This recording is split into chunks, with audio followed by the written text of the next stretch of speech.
राधे राधे दोस्तों, आप सभी को हमारी ओर से सावन महीने की बहुत बहुत शुभकामनाएं। हर हर महादेव। आज की हमारी इस वीडियो में हम आपके लिए लेकर आए हैं एक कंजूस बुढ़िया पर किस प्रकार हुई शिव कृपा। इस सावन महीने में शिव कृपा किस प्रकार प्राप्त कर सकते हैं, तो चलिए बिना देर किए शुरू करते हैं। भगवान भोलेनाथ की परम भक्त एक कंजूस बुढ़िया की कहानी। एक समय की बात है, भोलेनाथ की परम भक्त कंजूस बुढ़िया हर समय भोलेनाथ का नाम जपती रहती थी और भोलेनाथ की पूजा अर्चना करती रहती थी, परंतु वह बहुत ही कंजूस थी। वह कभी भी किसी को एक रोटी, एक पैसा, एक पानी का गिलास तक नहीं देती थी। उसके पड़ोसी भी उसकी इस आदत को जानते थे। वे उसे बार बार चिढ़ाते कि कभी किसी को कुछ दे दिया करो, तो वह कहती, मैं भगवान शिव की इतनी बड़ी भक्त हूँ कि हर समय भगवान शिव का नाम जपती रहती हूँ, फिर मुझे दान पुण्य करने की क्या ज़रूरत है। मुझे तो ऐसे ही शिवलोक की प्राप्ति हो जाएगी। बुढ़िया नहीं जानती थी कि अन्नदान महादान होता है। एक दिन भोलेनाथ ने सोचा, इस बुढ़िया को सभी ने बहुत समझाया, लेकिन इसने किसी की नहीं मानी। ये मेरी भक्त है, यदि मैंने इस पर कृपा नहीं की तो मेरे भक्तों का मुझ पर से विश्वास उठ जाएगा। ऐसा सोचकर भगवान शिव ने एक भिखारी का रूप धारण किया और उस बुढ़िया के दरवाजे पर पहुंच गए। उससे भिक्षा मांगने लगे।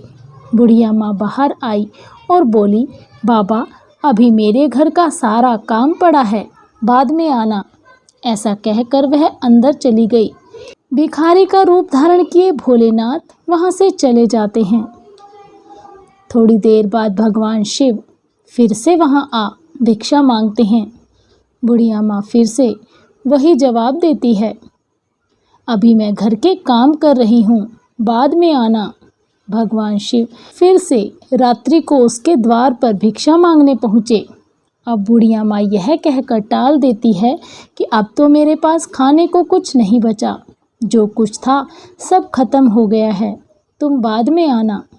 अब भगवान शिव सोचते हैं कि एक बार फिर कल कोशिश करूँगा। ऐसा सोचकर भोलेनाथ अगले दिन सुबह सुबह उस बुढ़िया के द्वार पर पहुँच जाते हैं और भिक्षा मांगते हैं और बुढ़िया माई से कहते हैं, माई मुझे कुछ खाने को दे दो, मैं बहुत दिनों से भूखा हूँ, मुझ पर दया करो, ऊपर वाला तुम पर दया करेगा। अब बुढ़िया माई को गुस्सा आ जाता है। वह भिखारी रूप में आए भोलेनाथ को खरी खोटी सुनाती है और कहती है, तुम्हारे जैसे पूरा दिन भीख मांगने बहुत आते रहते हैं, किस किस को दूँ, चले जाओ यहाँ से। ऐसा कहकर वह उन्हें वहाँ से भगा देती है। अब भगवान शिव सोचते हैं, ये बुढ़िया नहीं सुधरेगी। ऐसा सोचकर भोलेनाथ वहाँ से चले जाते हैं। अब वह दिन भी आ जाता है जब बुढ़िया को लेने यम के दूत आते हैं। यम के दूतों को देख बुढ़िया माँ बोली, अरे मुझे तो शिवलोक जाना है। यमदूत बोले, बुढ़िया माँ ऐसा तुमने कोई काम नहीं किया कि तुम्हें शिवलोक की प्राप्ति हो। तब बुढ़िया माँ बोली, मैं तो सुबह से शाम तक भोलेनाथ का नाम लेती रहती थी, उनकी पूजा अर्चना करती रहती थी, आप मुझे शिवलोक ले जाओ।